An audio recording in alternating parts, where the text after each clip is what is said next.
Welcome back to another episode in the meal prep series. Today we are making a dish that will be familiar to anyone who's ever been to Ikea. We're making my take on their classic Swedish meatballs. As always, we're making it lower calorie, but just as tasty as the original. Let's go!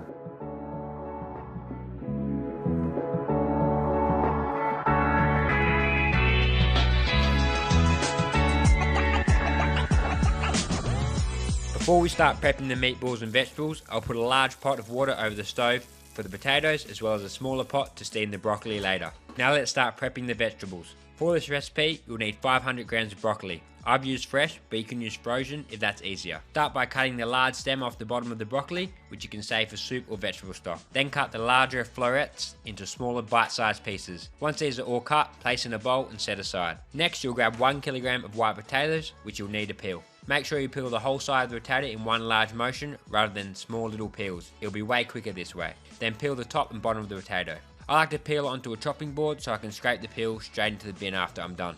Once the potatoes are all peeled, we'll roughly dice the potato into similar sized bits. This is just so the potato cooks quicker rather than cooking it whole. Before we make our meatballs, get the potato into a large pot of water that was put on the stove earlier. Time to make the meatballs. In a large bowl, combine 500 grams of lean beef. I've used 95.5 beef, so 95% lean, 5% fat. You also need 500 grams of lean pork mince, 50 grams of panko crumbs, 1 teaspoon of fire spice, half a teaspoon of nutmeg, 1 whole egg, 50 grams of light ricotta, half a brown onion finely diced, and 3 cloves of minced garlic. The crumbs and the ricotta make sure the meatballs stay juicy and the egg acts as a binder for everything. Now stir to combine everything together, or even better, get your hands into the bowl and start mixing. Once it's all combined, you'll roll the mince into 35 to 40 gram balls. Ideally, we end up with 40 balls or 8 meatballs per serving. I like to weigh out 5 to 6 portions first and then roll them all at once. This will speed up the process. Once you're finished, you should be left with a plate of meatballs that look something like this. To cook the meatballs, place a large fry pan on high, lightly oil and allow to heat. You want the pan hot so the meatballs develop some colour. Add all your meatballs to the pan and cook for 2 to 3 minutes. Flip over and repeat on the other side. They don't need to be cooked all the way through, as you will be returning them to the pan once the sauce is made. Remove all the meatballs from the pan and set aside. Before you start cooking the sauce, we'll make some beef stock. Combine 2 beef stock cubes and 500 milliliters of boiling water and stir to combine. If you already have liquid beef stock, you can use that. In the same pan we cook the meatballs, turn to medium low and leave all the residue in the bottom of the pan. This is going to add extra flavour to the sauce. Add 25 grams of light butter to the pan and melt, followed by 25 grams of plain flour.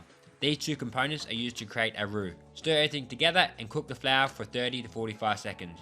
You should be left with a fairly thick paste. Now slowly add the beef stock to the pan, 50 to 100 milliliters at a time. You want to make sure the flour absorbs most of the stock and begins to create a thicker sauce. If you add too much at once, the sauce could be left with chunks of flour in it. Once you've added most of the stock to the pan, the sauce should look similar to this. Now add 50 grams of light cream, 5 grams of Dijon mustard, and half a teaspoon of cracked pepper. Add all the meatballs back to the pan and cover them with the sauce. And allow to simmer until the sauce thickens and the meatballs cook all the way through. This should take 7 to 9 minutes. While the meatballs finish cooking, get your broccoli steaming, which should take roughly the same amount of time, 7 to 9 minutes. The potatoes should also be cooked now, so we'll strain them over the sink and mash, either using a potato ricer like this or just using a fork. Once mashed, add 100 milliliters of full cream milk, 1 teaspoon of salt and stir to combine. The meatballs should be ready now and everything is ready to be served. Evenly divide the potatoes over the 5 containers, followed by the broccoli, and then the meatballs. And we're done. A super creamy, filling, lower calorie version of the classic Ikea meatballs. As always, if you enjoyed the video, don't forget to drop it a like, subscribe to the channel, and I'll see you in the next one.